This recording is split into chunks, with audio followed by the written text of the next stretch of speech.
Fud na tíre a lethar na huaire tá muid ag cumarú imeachtaí éirí amach na Cásca ní déag sé déag. Nuair a bhí ceannairí na tíre seo ag trid ar chun charta na nnéarnach is iad ag iarraí tír neamhs blach a bhaint amach. De bharr sin thocaí muid ar Cúla4 an bóthar a bhuailú agus cuairt a thabhairt ar fhoirgneamh fíor speisialta.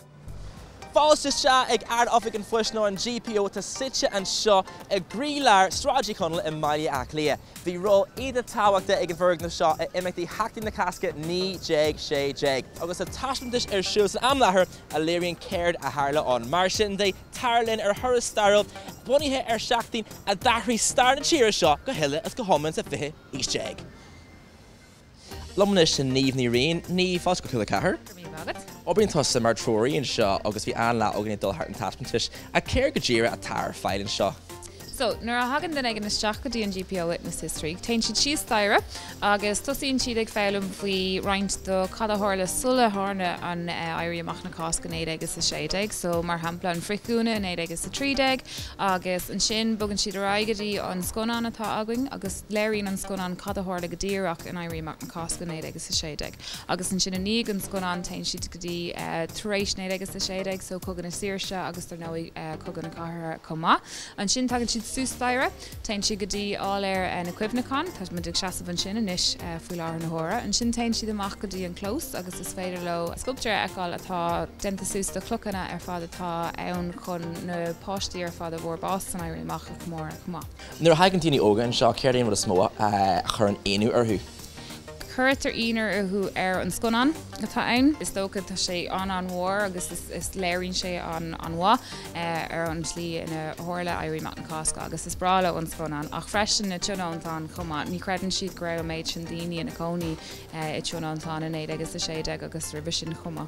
Nuair hanig mé seach inniu, bhuail mé le fearbhí sé gléasa mar saidir agus dúirt sé gur Thomas a glíú ar chuir scéil an fear sin.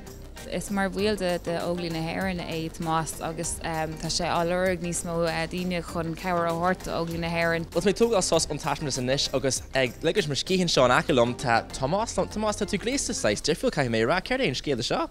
Seo festas óglaí na hÉireann agus is bail méid óglaí na hÉireann agus tá méid seo le cumann amán agus arm cathair na hÉireann agus dágur mar hallan na saoirse ar maidin agus bhrisim mar isteach sa Ard-Oifig an Phoist agus tá Padraig me Piers tá si taréis an forógra na Cásca léibh le taobh muid an duras. Bhrisim mar go léirna faoine óga agus chur mar málaí ganíomh agus fialtáin agus péród agus leabhar sna faoine óga chun muile chu na beléirt agus tá na landsaithe Británnach taréis tak síos an Shráid. An bhfuil tú agsúil agus an gapan tú go jockey Jerry le tribaltí a tar siúil san am láthair.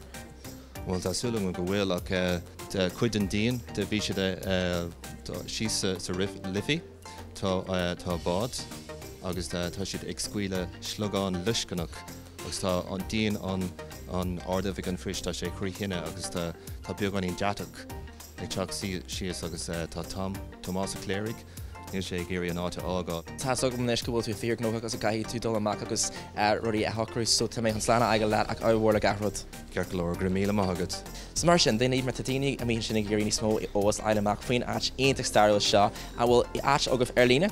Tá, is féidir le do go dtí www.gpowitnesshistory.ie nó is féidir le chur gléach ar an comma agus tá an ihar an sin ar an stíl ar líon comma.